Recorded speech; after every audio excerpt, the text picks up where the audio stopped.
Bonjour Elisabeth. Bonjour Cécile, bonjour Patrick, bonjour à tous. Alors, Elisabeth, donc ce matin, vous allez revenir sur cette histoire, donc évidemment des hashtags qui ont fleuri et qui fleurissent de plus en plus d'ailleurs sur les réseaux sociaux. Et là, notamment, ça concerne les fameux dîners clandestins. Bah oui, c'est beau comme du Victor Hugo. Bon appétit, messieurs, aux ministres intègres, conseillers vertueux. Enfin, vous connaissez la suite, certainement. De Ruy Blas, des ministres qui participent à des soirées clandestines et luxueuses, des têtes doivent tomber. Donc pendant 3 jours, ou depuis 3 jours, toute la France a des allures de tribunal révolutionnaire. Les médias qui reniflaient avec gourmandise l'odeur du scandale, les politiques qui rivalisent dans la vertu outragée, et tous les agités du clavier sans son donné à cœur joie sur le mode « Pendant qu'on meurt en réa, ils se gobergent dans de la vaisselle en or ». C'est un exemple presque chimiquement pur de ces discours populistes que tout le monde dénonce par ailleurs. Sauf que la présence alléguée de ministres relevée, pour l'instant, relève du pur ragot.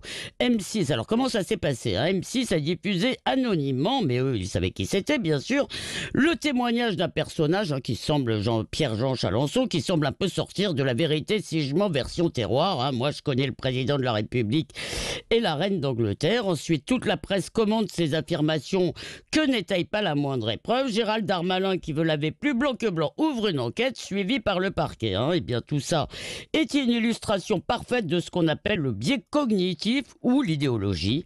On voit ce qu'on croit et tout le monde veut y croire, sauf que c'était de l'humour. Oui, c'est ça. Ça aurait pu être vrai aussi. L'affaire donc on parle bien des ministres et des dîners, et quand bien même, la belle affaire. 2 tiers des Français avouent transgresser les règles sanitaires, d'accord. Ce n'est pas bien, mais nous sommes tous des humains, même les ministres. Alors il est vrai que la majorité des Français ne peut pas se payer des dîners à 500 balles. Eh bien oui, c'est comme ça. Les gens riches ne vivent pas tout à fait comme tout le monde. Même par temps de pandémie, les malheureux doivent se fader des soirées rasoirs où on mange mal pour très cher dans un décor de mauvais goût. Alors, on me dit que dans le cas des ministres, il y a l'exemplarité, cette tarte à la crème, que plus personne ne conteste. Eh bien non, on attend des ministres, enfin moi, en tous les cas, j'attends des ministres qu'ils tiennent leur administration, qu'ils pèsent sur le cours des choses, et surtout qu'ils défendent l'intérêt général, pas qu'ils soient des guides spirituels, des premiers prix de morale, et encore moins des exemples, comme le disait Montesquieu.